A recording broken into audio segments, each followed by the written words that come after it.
नमस्कार साथियों, आप देख रहे हैं डीएनआर इंडिया, जहां मिलती है आज की ताजा खबर और हर बड़ी खबर पर। तो चलिए बढ़ते हैं आज की ब्रेकिंग न्यूज। और आप किस जगह देख रहे हैं हमें बताइए। बढ़ते आज की हेडलाइन। वीडियो अच्छा लगे तो लाइक करें, अपनी राय कमेंट में बताएं और डीएनआर इंडिया को सब्सक्राइब करना न भूलें। तेजस्वी प्रताप की हार के तुरंत बाद रोहिणी आचार्य के आरोपों ने बरसात लालू परिवार में विवाद को खुलकर सामने ला दिया। इससे परिवार की एकता, पार्टी की दिशा और तेजस्वी यादव के नेतृत्व पर गंभीर सवाल उठ गए। बिहार चुनाव में जनसुराज को करारी हार मिली। एनडीए सरकार गठन के बाद नीतीश कुमार ने 20 साल में पहली बार गृह विभाग अपने पास से हटाकर सम्राट चौधरी को सौंपा। इसे बिहार में भाजपा के बढ़ते प्रभाव और उसकी पुरानी मांग पूरी होने के रूप में देखा जा रहा है। प्रशांत किशोर ने नतीजों पर चुप्पी तोड़ते हुए चुनाव प्रक्रिया पर सवाल उठाए, लेकिन सबूत न होने की बात कही और जंगल राज के डर से वोट बदलाव का दावा किया। बिजनौर के डीएम जसजीत सिंह के खिलाफ इलाहाबाद हाईकोर्ट ने गिरफ्तारी वारंट जारी किया है। अदालत ने निर्देश दिया है कि उन्हें 5 जनवरी 2026 को कोर्ट में पेश किया जाए। चंडीगढ़ को लेकर प्रस्तावित संविधान संशोधन पर पंजाब में राजनीति तेज हो गई है, लेकिन गृह मंत्रालय ने कहा कि यह सिर्फ कानून बनाने की प्रक्रिया सरल करने का प्रस्ताव है, अंतिम फैसला नहीं हुआ है और शीतकालीन सत्र में कोई बिल नहीं लाया जाएगा। मुंबई के धारावी में शनिवार दोपहर नवरंग कंपाउंड के पास एक गोदाम में भीषण आग लग गई। आग तेजी से आसपास के इलाकों में फैल गई, जिससे अफरा तफरी मच गई। दमकल की कई गाड़ियां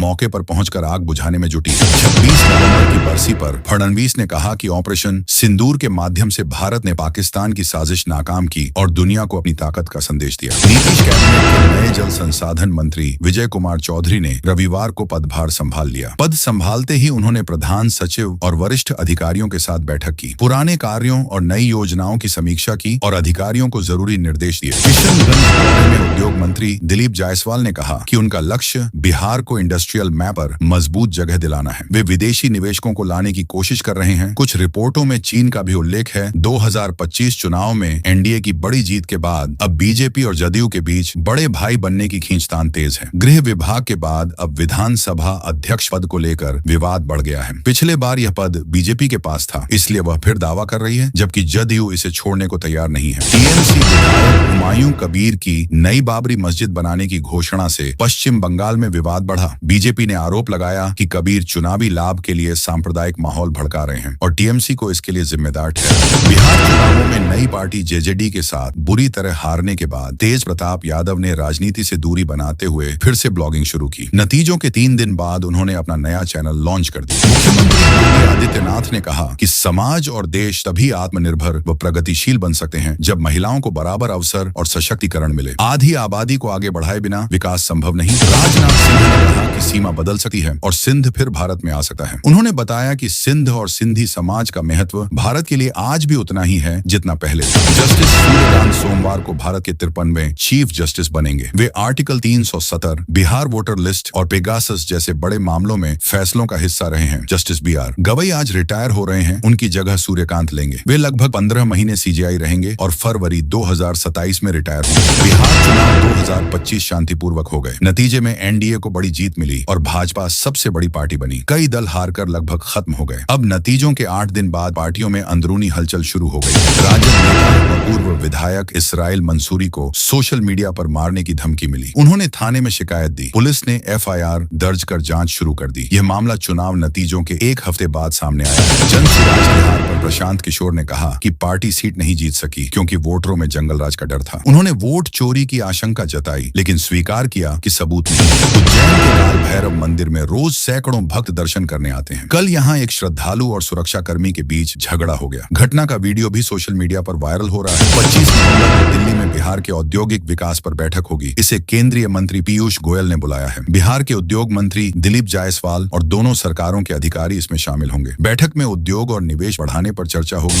राजनाथ सिंह ने कहा कि सिंध आज भारत में नहीं है, लेकिन संस्कृति से वह हमेशा भारत का हिस्सा है। सीमाएं बदल सकती हैं और भविष्य में सिंध दोबारा भारत में आ सकता है। उन्होंने कहा कि सिंध के लोग कहीं भी रहें, वे हमेशा हमारे ही हैं। राजनाथ सिंह ने कहा कि भारत बिना लड़ाई किए भी पीओके वापस ले सकता है, क्योंकि वहां के लोग खुद आजादी चाहते हैं। उनके अनुसार पीओके अपने आप भारत में शामिल हो सकता है और वहां इसका समर्थन भी दिख रहा है। दुबई एयरपोर्ट में तेजस विमान हादसे में जान गंवाने वाले विंग कमांडर नमांश स्याल को रविवार को तमिलनाडु के सुलोर एयरफोर्स स्टेशन पर भावपूर्ण श्रद्धांजलि दी। राहुल गांधी ने कहा कि सरकार का SIR अभियान लोगों को परेशान कर रहा है और BLO पर इतना दबाव है कि मौतों को भी सरकार कोलैटरल डैमेज मानकर अनदेखा कर रही है। उत्तर प्रदेश के मुख्यमंत्री योगी आदित्यनाथ ने कहा कि राष्ट्रीय स्वयंसेवक संघ RSS ने अपने 100 साल के इतिहास में सेवा करते हुए कभी सौदेबाजी नहीं की। दुनिया के कई देशों में के एम्बेसडर पूछते हैं कि संघ की फंडिंग कहां से आती है। उन्होंने बताया कि यह ओपेक देशों या चर्चों से नहीं बल्कि समाज की मदद से होती है। यह बयान का दावा है जिसका प्रमाण स्पष्ट नहीं है। उन्होंने कहा कि टैरिफ की धमकी देकर उन्होंने 8 में से 5 युद्ध रोके और अमेरिका टैरिफ से खरबों डॉलर कमा रहा है। विशेषज्ञ इन दावों को अतिशयोक्ति मानते। भारत ने दक्षिण अफ्रीका के खिलाफ 3 वनडे मैचों के लिए टीम का ऐलान किया। सीनियर बल्लेबाज KL राहुल को टीम का कप्तान बनाया गया है। रूस ने भारत को Su-75 चेकमेट लड़ाकू विमान का ऑफर दिया है। इसमें तकनीक हस्तांतरण और भारत में निर्माण भी शामिल है। यह सस्ता सिंगल इंजन स्टील्थ जेट है। रूस ने Su-57 के लिए भी उत्पादन का प्रस्ताव रखा है, लेकिन भारत ने राफेल जेट को प्राथमिकता दी है। वीडियो अच्छा लगे तो लाइक करें, अपनी राय कमेंट में बताएं और DNR इंडिया को सब्सक्राइब करें।